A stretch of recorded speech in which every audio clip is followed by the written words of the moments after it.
Meus irmãos, vamos abrir a palavra de Deus em Efésios capítulo 6. Efésios 6. O texto da meditação hoje é o versículo 17, a primeira metade apenas do versículo 17. A ordem que o apóstolo Paulo dá, dentre as várias já postadas até aqui pelo apóstolo, para que nos revistamos da armadura de Deus, de toda a armadura de Deus. Agora chegamos naquela que é a última das peças da armadura propriamente dita, que é justamente o capacete da salvação. Verso 17 diz assim: tomai também o capacete da salvação e a espada do Espírito, que é a palavra de Deus. Nós vamos meditar só nessa primeira parte, tomar o capacete da salvação. Como eu disse, é a última das peças da armadura propriamente dita. A espada já é uma arma mesmo, uma arma separada, de destaque.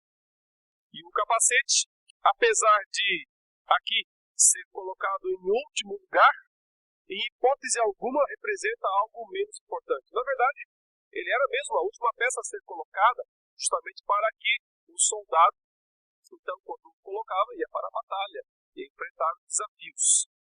Mas o fato de ter sido deixado por último não significa que essa peça, o capacete, é menos importante do que as outras. Ao contrário, é simplesmente essencial. Porque o capacete, como nós sabemos, protege justamente a cabeça. E a cabeça é, em qualquer situação de perigo, algo muito vulnerável. Basta ver que até hoje, em construções, as pessoas precisam usar capacetes. Os soldados, policiais usam capacete também. Os motoqueiros também devem usar, porque o ferimento da cabeça é mortal. Quando não é mortal, deixa sequelas muito graves. Então, essa peça, o capacete, é essencial para que um soldado possa entrar na batalha. Sem o capacete, ele está totalmente vulnerável. Ele pode ter as outras peças da armadura, mas não vai adiantar nada. Ele pode estar revestido, digamos, do pescoço para baixo, inteiramente. Mas se sua cabeça está desprotegida, ele está totalmente vulnerável ao poder do inimigo. E por isso nós lembramos mais uma vez que as peças da armadura que o apóstolo Paulo descreve aqui nesta passagem, elas não são opcionais. Não dá para escolher vestir ou se revestir de algumas e deixar as outras. Cada peça faz parte de um todo. E é com esse todo, com todas essas armas ou todas essas peças da armadura, que nós estamos preparados para enfrentar ou não o inimigo que marcha contra nós no campo de batalha, inevitavelmente. Nesse versículo, Paulo volta a usar uma palavra forte mais uma vez, quando ele diz: tomai também o capacete da salvação. Tomai também, essa ideia de pegar, se apropriar, digamos assim, é algo que a Bíblia quer que nós entendamos. Sem usar aqui os jargões modernos da teologia neopentecostal, o famoso tomar posse da bênção, sem entrar nesses caminhos obscuros, é preciso notar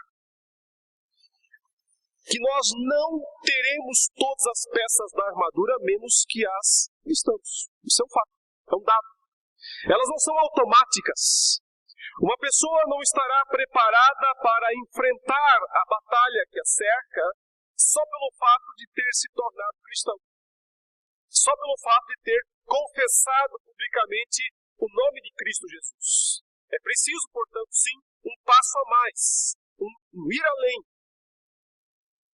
É preciso se apropriar destas virtudes. Porque o que são as peças da armadura? São virtudes. Fé, esperança, aqui o sentido de tomar o capacete, é mais do que dizer a esperança da salvação. Já foi falado sobre a verdade, sobre justiça, sobre o Evangelho. São virtudes divinas, atributos de Deus, os quais Ele deseja compartilhar com o seu povo. São armas dele, armas de Deus. É assim que Isaías 59 descreve, né?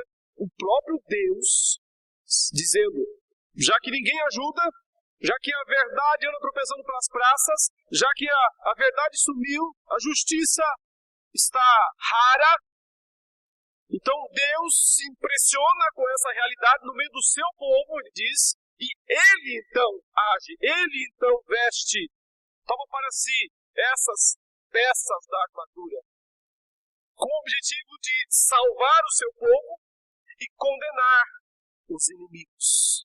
Portanto, são virtudes de Deus, as quais Ele quer compartilhar com a sua igreja, para que, então, de posse dessas virtudes, a igreja possa enfrentar o inimigo que vem fatalmente, inevitavelmente, contra ela. Mas eu não entendo esse tomar a armadura de Deus, esse vestir a armadura de Deus, como sendo alguma coisa de caráter místico ou de caráter misterioso.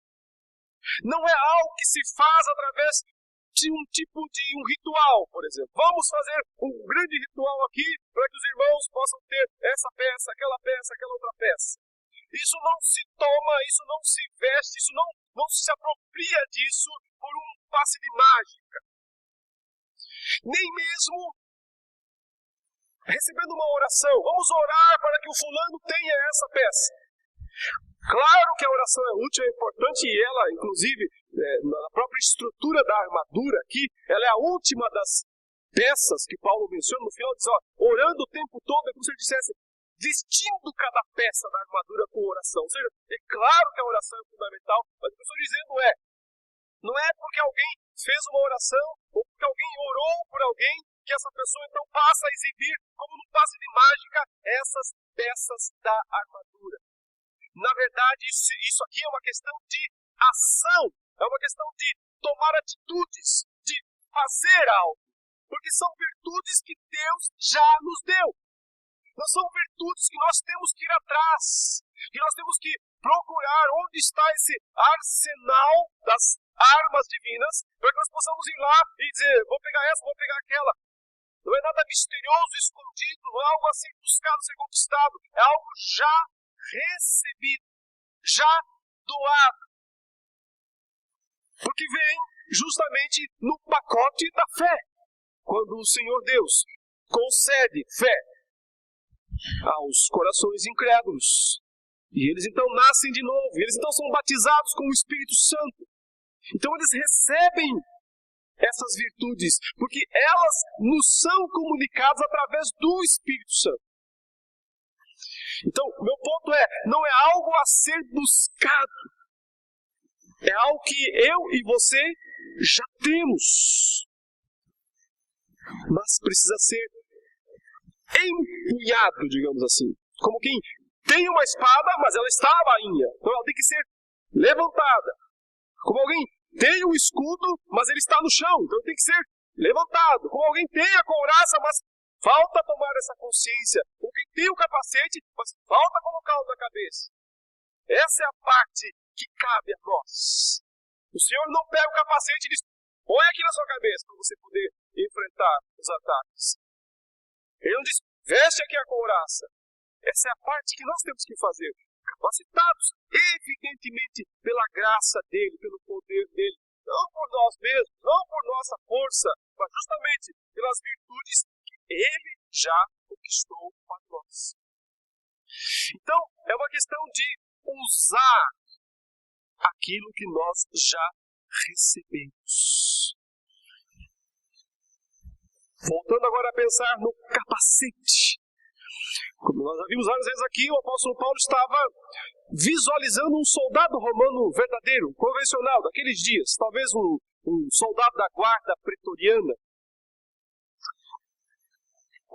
Ou, então, o que não era nem um pouco difícil, ele tinha na sua memória a lembrança de alguns soldados das legiões romanas que se moviam para lá e para cá, no vasto império romano daqueles dias, nas estradas. O apóstolo Paulo era um pé na estrada, vivia percorrendo as regiões do império romano. E desse modo ele se encontrava frequentemente com soldados e foi preso várias vezes por soldados. E estava, nesse exato instante, ele escrevia a carta aos Efésios, preso, numa prisão do Império Romano daqueles dias. Então ele tinha exemplos suficientes do que era, de como se vestia, quais eram as peças da armadura de um soldado romano. O capacete, especialmente, era uma arma, uma grande peça de bronze, que cobria a cabeça inteira do soldado e inclusive o pescoço. Diferente dos capacetes de hoje, né, que basicamente protegem só a parte do alto da cabeça. Os capacetes romanos, eles desciam até praticamente nos ombros, alguns até cobriam parte dos ombros. E eles tinham aqueles enfeites, né? Alguns tinham aqueles enfeites em cima da cabeça, era um modo de destacar, eram peças belíssimas para aquela época, principalmente, é claro, daqueles que ocupavam posições de destaque nas legiões, né? Os centuriões, os comandantes de 100, ou os quiliarcóis, os comandantes de 1000, que eram os que comandavam generais daquela época, usavam então esses capacetes belos. Mas beleza, não adiantaria nada se eles não fossem resistentes. E eles eram muito resistentes. Eles faziam toda a diferença entre morte e sobrevivência no campo de batalha. Em que sentido será, portanto, que o apóstolo Paulo está usando essa metáfora do capacete como salvação, ou de salvação como capacete? Por que essa metáfora do capacete relacionado com salvação? Como eu disse, o capacete protege o que é de mais vital no nosso corpo, que é a cabeça. E salvação é o grande assunto da Escritura, é o principal assunto da Escritura, é o assunto vital, é o grande motivo da guerra ou da luta na qual nós estamos envolvidos. Porque, meus irmãos, não há outro objetivo que o inimigo mais se esforce em alcançar do que tentar impedir que os homens sejam salvos. Não há outro objetivo maior na vida, nos intentos de Satanás e seus demônios, do que tentar impedir que as pessoas sejam salvas. Percebe? Salvação é o ponto central da batalha. Tudo gira em torno desta palavra. A Bíblia gira em torno desta palavra. É a palavra central. É a grande palavra. É o grande termo teológico das Escrituras. Salvação. Desde o início do mundo. Desde que Deus prometeu aos primeiros homens, né? Adão e Eva, que eles poderiam viver para sempre se passassem no teste que lhes foi proposto. Então o inimigo entrou em cena a fim de impedir que eles tivessem, por um ato de obediência, essa vida eterna. Percebe como esse é o assunto principal para o inimigo? É o que ele mais se interessa, é o que ele mais deseja agir, fazer, no sentido de impedir que os homens usufruam da salvação. É por isso que se trata de algo tão essencial, como um capacete é numa armadura de um soldado. Mas o ponto central aqui dessa expressão, tomai também o capacete da salvação. Será que Paulo está nos ensinando que nós precisamos nos apropriar da salvação? O sentido é assim, nós ainda não somos salvos. Então, nós ainda estamos buscando a salvação, estamos tentando nos salvar ainda. É esse o sentido, nos apropriarmos dela? Penso que não. Não é esse o sentido que a palavra de Deus e que o apóstolo Paulo está querendo nos explicar aqui. Na verdade, Paulo compreende que os cristãos, os crentes verdadeiros, já estão salvos. Eles já desfrutam agora, no presente, nesse exato momento, a certeza da sua salvação, ou podem ter essa certeza da salvação. Salvação não é algo que nós estamos buscando, é algo que nós já recebemos.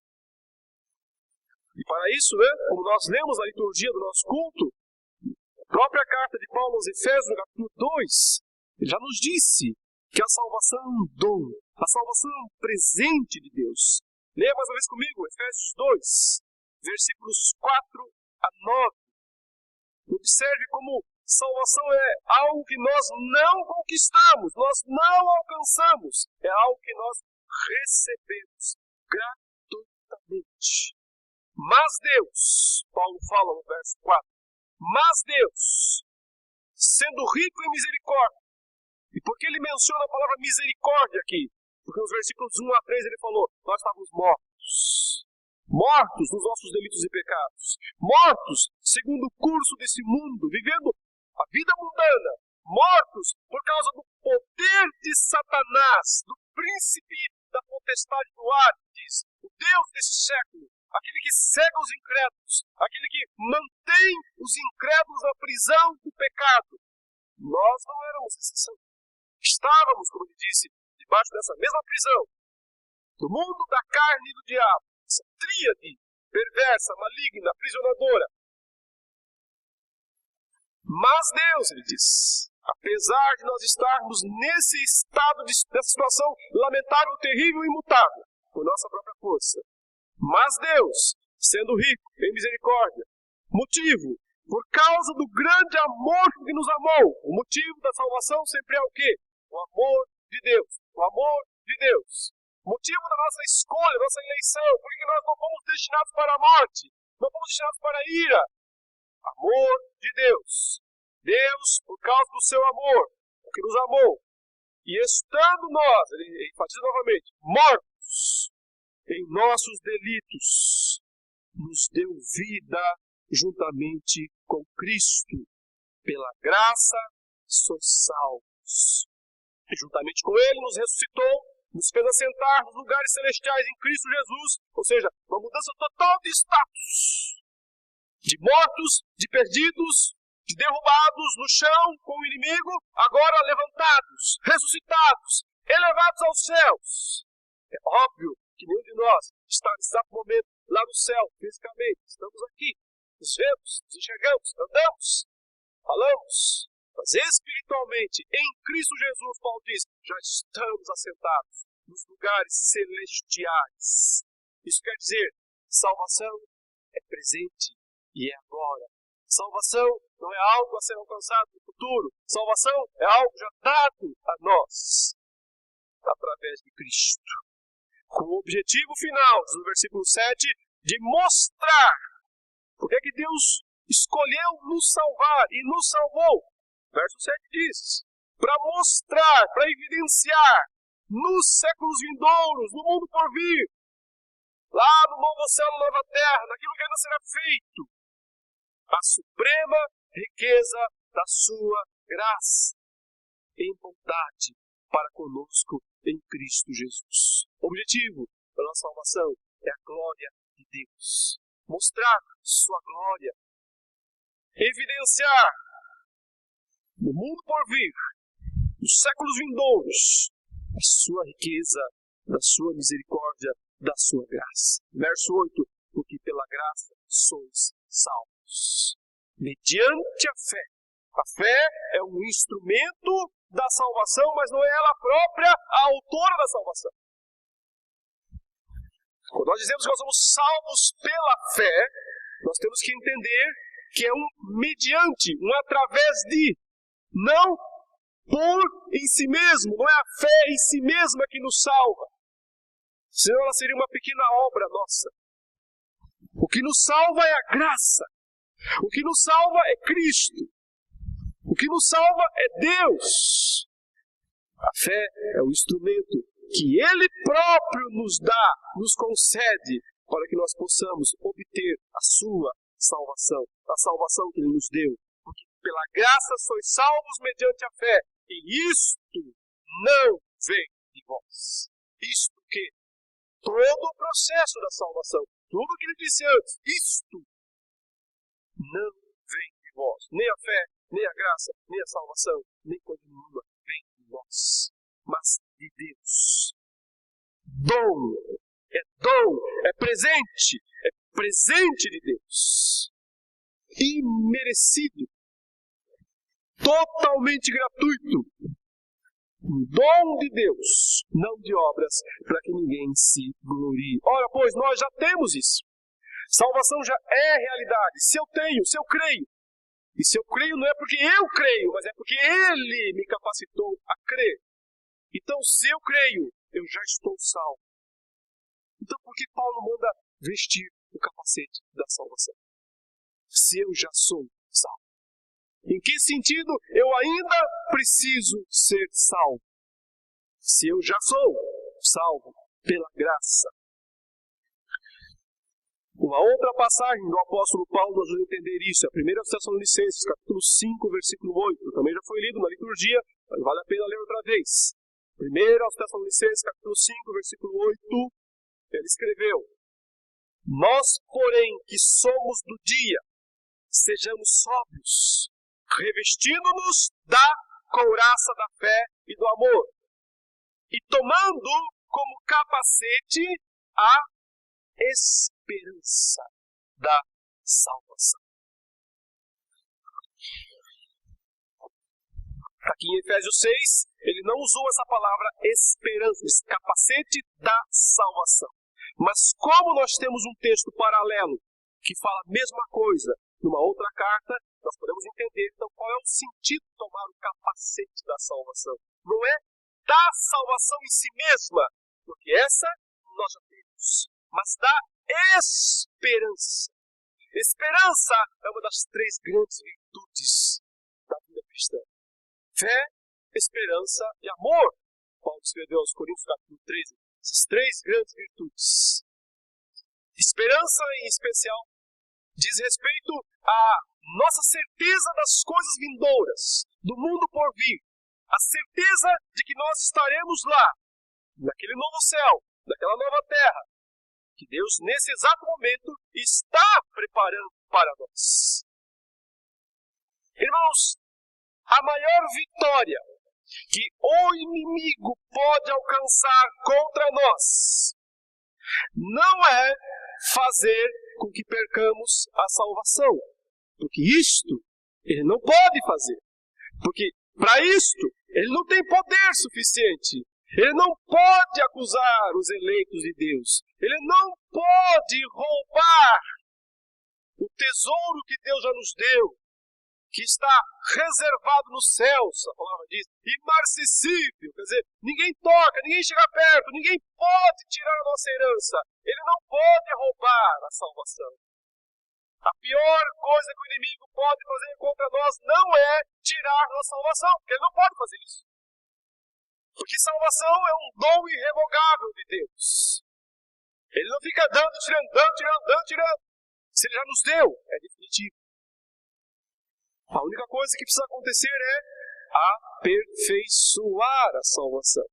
Conforme Filipenses 1:5, aquele que começou a boa obra em vós, há de completá-la até o dia de Cristo Jesus. É o Pai, é o próprio Deus, que assume o compromisso de completar a obra em nós. Portanto, não há nada que o inimigo possa fazer no sentido de tirar de nós a salvação. Porque ele teria que ser mais forte, mais poderoso do que Deus, do que Cristo. Ele teria que ter um braço, uma mão mais forte, mais poderosa do que a de Cristo. E Cristo disse, falando sobre suas ovelhas, que ele as salvava, morria por elas, as conhecia e as guardava na mão. Ele disse, da minha mão ninguém pode arrebatar. É a mão do Senhor que protege suas ovelhas. E, portanto, o inimigo não pode tocá-las, não pode arrebatá-las, não pode roubá-las do aprisco do bom pastor. Por isso a pior coisa que o inimigo pode fazer contra nós não é nos roubar a salvação, porque isso ele não pode fazer. Mas o que ele pode fazer é minar, é enfraquecer, esvaziar a nossa certeza. A certeza da nossa esperança. E quando e se ele faz isso, ele alcança então uma vitória tremenda. É o máximo que ele pode fazer, mas é uma grande coisa para ele.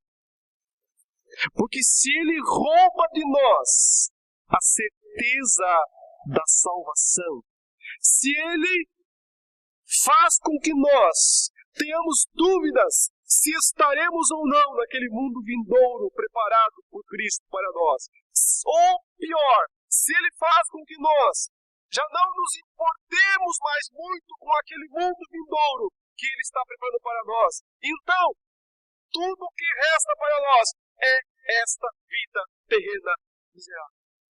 Então, os únicos prazeres que nós buscaremos são esses míseros prazeres desse mundo passageiro. Porque então, nosso coração só almejará este tesouro.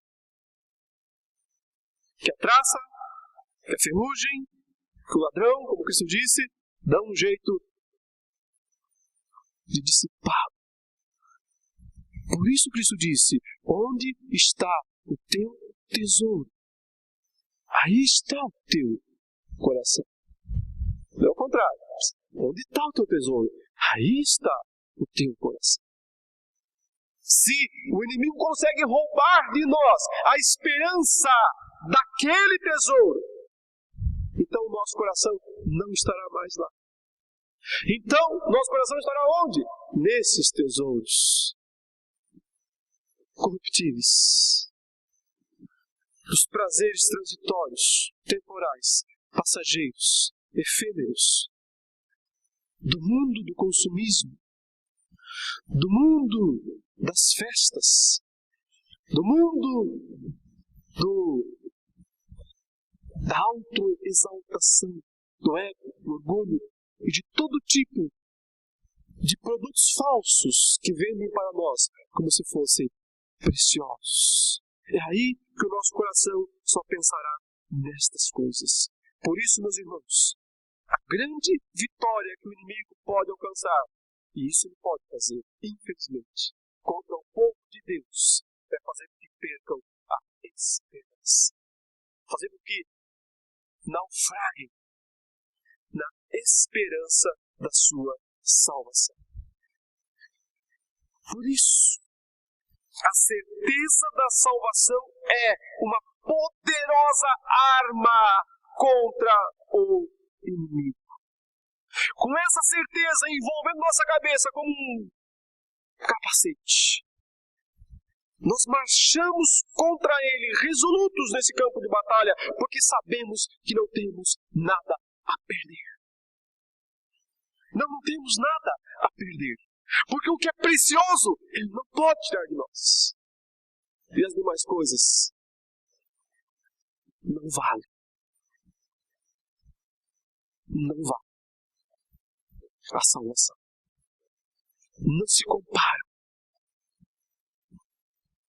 Todo tipo de sofrimento que eventualmente nós tivermos que enfrentar neste mundo, que diz Paulo, não valem, não se comparam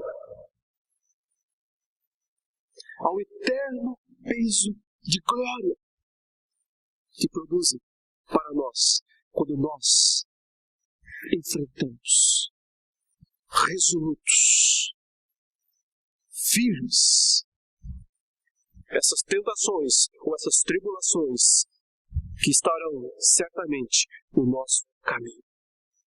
Se nós pensarmos agora um pouco contextualizando a passagem, né?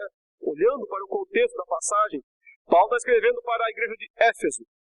Éfeso era a capital de uma província importante do Império Romano, na Ásia Menor, onde hoje fica a Turquia. Naqueles dias, uma região rica, próspera, sob o domínio de Roma, muito próxima em termos políticos, econômicos, culturais com Roma. A pressão sobre aqueles primeiros cristãos de Éfeso para que vivessem uma vida de idolatria patrocinada pelo Estado era muito forte, muito terrível, muito pesada. A pressão para que cedessem, para que vivessem, para que seguissem os costumes idolátricos e orgíacos da sociedade imperial lá daqueles dias era muito forte. Hoje nós não temos essa mesma pressão, graças a Deus. Nós somos, é claro, todos nós somos alvo das ofertas do inimigo. Se você assistir televisão nesses dias de carnaval, você vai estar vendo muitas ofertas, recebendo muitas propostas para que viva uma fé falsa, para que se entregue àquilo que está sendo vendido como felicidade. Ok? Mas eles não tinham apenas oferta, eles tinham pressão para que fizesse isso. Por isso precisavam, como nós também, da armadura de Deus. No caso deles, não seguir os carnavais daqueles dias significava perder emprego, significava perder privilégios na sociedade romana, significava perder representações comerciais importantes que eles dependiam para sobreviver. Nós perdemos menos, mas nem por isso somos mais fiéis, infelizmente. Nem por isso, frequentemente, somos mais fiéis do que eles foram. De qualquer modo, meus irmãos, olhar para aquele grande monstro que era o Império Romano, os obrigando a viver uma vida idolátrica, de idolatria, podia representar para eles a noção de que eles eram soldados insignificantes diante de um inimigo muito maior, muito mais poderoso. Então, por isso, precisavam se revestir de todas as peças da armadura. Precisavam levar a guerra a sério. O nosso grande problema hoje é que a maioria dos cristãos não se deu conta ainda desta guerra. Não percebeu ainda inteiramente isso. Talvez porque muitos de nós vivem uma vida razoavelmente confortável. Talvez porque muitos de nós não são muito perseguidos diretamente. Então caímos na ilusão de pensar que o inimigo já não é mais tão feroz. E que suas armas já não são tão terríveis. Mas não se enganem. Ainda estamos enfrentando a mesma batalha. Ainda estamos no mesmo combate. Salvação ainda é questão de vida e morte. Ainda é crucial. Ainda é o ponto central de tudo. Duas coisas o inimigo continua fazendo. Tentando impedir que alguns sejam salvos.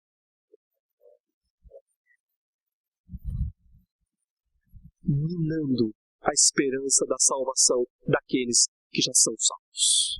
Tirar, ele não pode. Roubar, ele não pode. Mas minar a esperança da salvação, sim, isso é possível. Paulo escreveu aos Romanos, no capítulo 8, versículo 31, que diremos, pois, à vista destas coisas, se Deus é por nós, quem será contra nós? Aquele que não poupou o seu próprio filho, antes por todos nós o entregou, porventura não nos dará graciosamente com ele todas as coisas? Quem intentará acusação contra os eleitos de Deus? É Deus quem os justifica. Quem os condenará? É Cristo Jesus quem morreu, ou antes quem ressuscitou, o qual está à direita de Deus e também intercede por nós. Quem nos separará do amor de Cristo? será tribulação, ou angústia, ou perseguição, ou fome, ou nudez, ou perigo, ou espada. Percebe o que Paulo está dizendo? O que ele está querendo, inspirado pelo Espírito Santo, que nós entendamos? Que a nossa salvação é um dom irrevogável de Deus. Que se nós já recebemos isso, ninguém pode tirar, ninguém pode roubar. O grande dragão já foi expulso do céu. Perdeu o seu direito de nos acusar diante do nosso supremo juiz. Lançado à terra, só lhe resta nos atacar diretamente. Porém, uma firme esperança na nossa salvação fará com que o enfrentemos sem temor, sem medo de perder coisas temporais. Porque nós sabemos que não podemos perder o que é eterno. Não podemos perder aquilo que já recebemos de uma vez por todas, a salvação. Portanto, se você percebeu, prestou atenção, eu já falei de dois aspectos essenciais da salvação do capacete. Primeiro, definindo por que ele fala em capacete da salvação. Não alcançar a salvação, mas uma firme certeza dela, uma firme esperança em relação a ela. Também já falei de que maneira, já estou falando ainda, mas já falei até certo ponto, de que maneira a salvação, essa certeza, essa esperança, é uma arma contra o inimigo. Porque com essa certeza na cabeça, nós estamos protegidos dos seus piores ataques. Logo, não podemos perder o que é vital, o que é essencial. Não pode tirar de nós isso. Pode ser que tire coisas supérfluas. Pode ser que tire coisas que não são essenciais. Nós temos que estar preparados para perdê-las, se for o caso. Mas não podemos perder o que é central, o que é essencial. Por isso, o capacete. Mas falta falar ainda, em último lugar, desta certeza da salvação, dessa esperança da salvação, também refletindo o outro lado da moeda. Porque, e aí eu recorro a Isaías 59, verso 17, que é onde Paulo fala, da onde Paulo tira, na verdade, esse conceito, né, dessas peças da armadura. Deus é descrito como um guerreiro revestido dessas peças da armadura. Isso que eu disse no início, são virtudes de Deus, as quais Ele quer compartilhar conosco, para que nós enfrentemos o inimigo. Mas lá em Isaías 59, 17, o próprio Deus usou o capacete da salvação para realizar duas coisas. Primeiro, salvar o seu povo. Segundo, destruir os inimigos do seu povo. Sim, os dois lados da moeda. Salvação e condenação andam juntas. Rejeição do Evangelho é condenação. É assim que a palavra de Deus nos ensina. A palavra de Deus não volta vazia, né? Mas cumpre todo o propósito que lhe foi designado. Salva ou condena. Há um lado que é o reverso da salvação, é condenação. O que nós queremos dizer com isso? Queremos dizer que ao Senhor pertence a justiça. Que nós não temos que nos vingar a nós mesmos. Nós nunca somos chamados a fazer justiça com as próprias mãos quando somos ofendidos, maltratados, quando nos tiram coisas. Nós somos chamados a confiar que o Deus que nos salva também pune. O Deus que age com graça e amor também age com ira e com justiça. O Senhor fala, a mim pertence a justiça. Eu retribuirei. A pior coisa que você pode fazer, se você quer que justiça aconteça, é tentar fazê-la você mesmo. A pior coisa que pode acontecer, sabe por quê? Porque Deus dirá então, por sua conta. Então, por sua conta. Não me inclua nisso. A ira do homem não produz a justiça de Deus. Nós ficarmos irados contra uma sociedade ímpia, má, perversa, não fará necessariamente com que Deus promova a sua justiça. Seja no âmbito geral ou nas relações pessoais. É mais uma vez tomar o capacete da salvação. O que significa tomar o capacete da salvação? Significa esperar em Deus. Significa confiar nele. Significa deixar a justiça nas mãos dele. Deixar a ira nas mãos dele. Porque só ele pode executar essas coisas. Só ele é imparcial e justo o suficiente para que essas coisas aconteçam.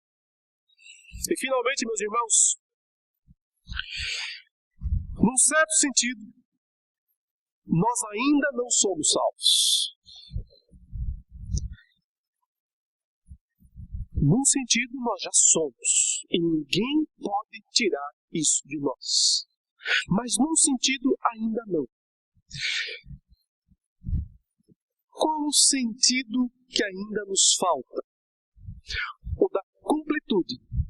O da conclusão da obra. Aquele que iniciou a obra em vós há de completá-la até o dia de Cristo Jesus. De conclusão do prédio. O prédio sendo construído, ele vai ser construído, mas falta o fim. E o que é o fim? Salvação é um termo na língua grega, especialmente é o termo que Paulo usa aqui, que está numa relação muito forte com a palavra morte. São opostos. Por isso que às vezes salvação é tido como vida. Vida eterna. Salvar o que é? É curar. É curar da enfermidade principal que nos domina, o pecado e a morte. Então, nesse sentido, nós só experimentaremos a plena salvação quando nós ressuscitarmos. Só na ressurreição dos mortos é que salvação aconteceu definitivamente. Por quê? Porque caiu o último inimigo. Cristo, nesse exato momento, ele é um guerreiro, revestido das peças todas da sua armadura, destruindo um a um aos seus inimigos. Convém que ele reine, Paulo fala, até que todos seus inimigos sejam destruídos. Esmagando-os, um a um, pisando suas cabeças, uma a uma. Mas falta um inimigo ser destruído, plenamente destruído. Quem é este inimigo? Paulo diz, a morte. O último inimigo a ser destruído é a morte. Então, quando Cristo retornar dos céus e seu povo ressuscitar incorruptível, como Paulo fala em 1 Coríntios 15, então caiu o último inimigo. Quando morte não existe mais, salvação é plena. Salvação é perfeita.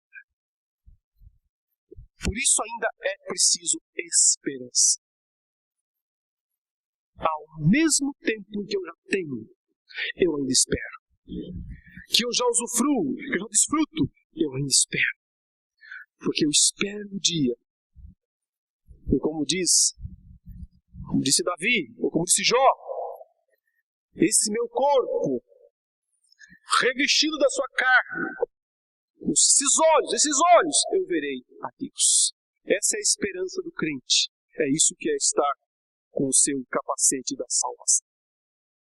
Meus queridos, uma pergunta eu quero fazer para nós nesse momento, para você em especial, é: qual é o seu nível de certeza de salvação agora, nesse exato instante? Qual é o seu nível de certeza? Há níveis de certeza. Principalmente os reformados sempre creram nisso.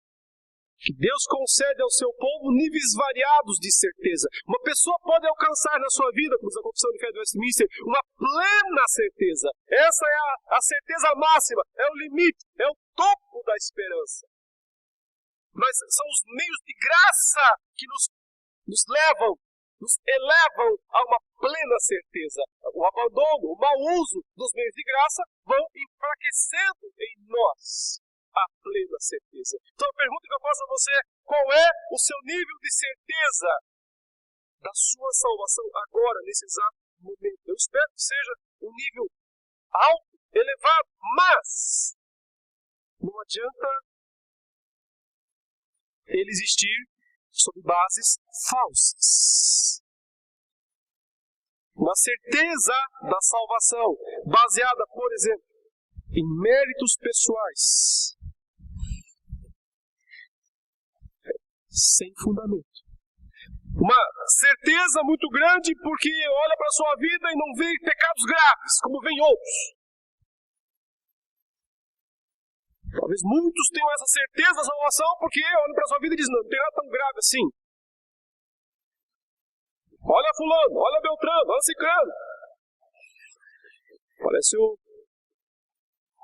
publicano, né? Orando, ou melhor, o fariseu, que dizia: te dou graça, Senhor, porque eu não sou igual a esse publicano. Eu não sou igual a esse pecador. Eu jejuo, eu dou dízimo, eu oro 3 vezes ao dia. Uma certeza construída sobre uma religiosidade formal não é uma certeza garantida. Por isso, se você olha para a sua vida e vê a ausência de pecados graves, uma vida religiosa indicada, apropriada, e isso lhe dá a certeza da salvação, eu quero desanimá-lo.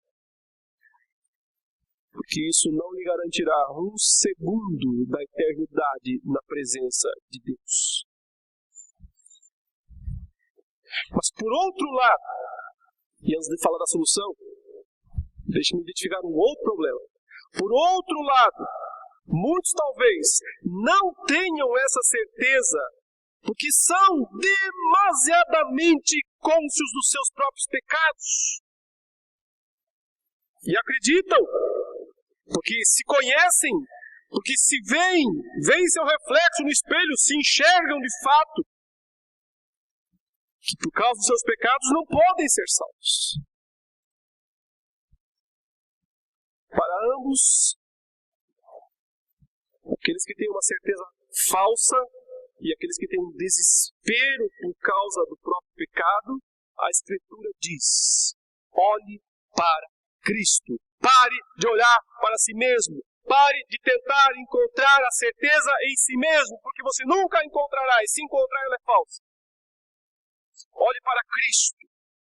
Sua certeza tem que estar nele, emanar dele, derivar dele, ele próprio. Não em você, não em sua conduta apropriada ou inapropriada. Se você se sente o pior dos pecadores, como o apóstolo Paulo, faça como ele também. Ele é capaz de salvar o pior dos pecadores, como eu. Olhe para Cristo, porque o sacrifício dele é maior do que toda a vileza do seu coração depravado. O sacrifício de Cristo é maior, é superior aos seus pecados, piores que eles sejam, por piores que eles sejam.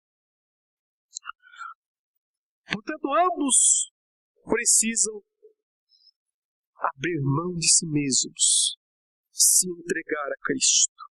Aqueles que confiam em si mesmos precisam abandonar o orgulho. Aqueles que se desesperam têm que abandonar o desespero para poder vestir o capacete da esperança da salvação. Cristo é Ele o nosso alvo. É Ele, e dele vem a nossa plena certeza. Vestir o capacete não é se sentir superior aos outros homens. É tendo consciência dos próprios pecados, das próprias falhas, descansar nas promessas de salvação que Cristo nos oferece mediante sua cruz, mediante sua morte, sua ressurreição e sua vitória. São as virtudes dele, as quais ele quer compartilhar conosco.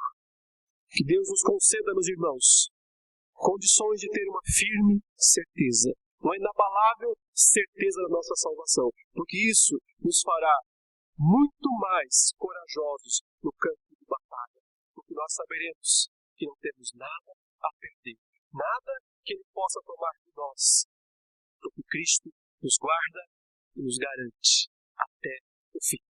Oremos. Curve a sua cabeça, feche seus olhos.